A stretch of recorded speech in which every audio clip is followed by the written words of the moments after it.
Жалпыұлттық социал-демократиялық партиясы қоғамды тұрақсыздандыратын мәселелерді әрқашан басты назарда ұстайды.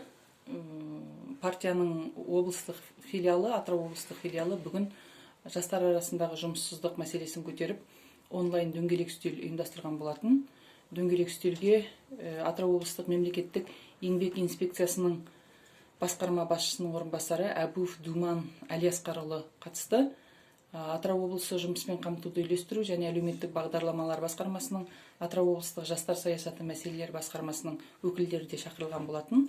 Бірақ та партияның шақыртуына құлақ аспай, бұл кісілер келмеді.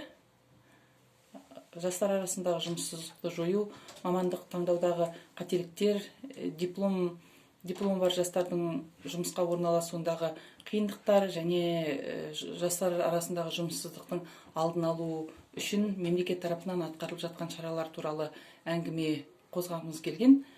Жастардың жұмыссыздығы бұл күн тәртібінен түспейтін мәселелердің қатарында. Сондықтан да әрқашанда біздер жастар арасындағы жұмыссыздық, жалпы жұмыссыздық туралы мәселелерді қозғаймыз. Атырау облыстық филиалының назарында болады. Болашақта да осындай дөңгелек үстелдерді ұйымдастыру жоспарымызда бар.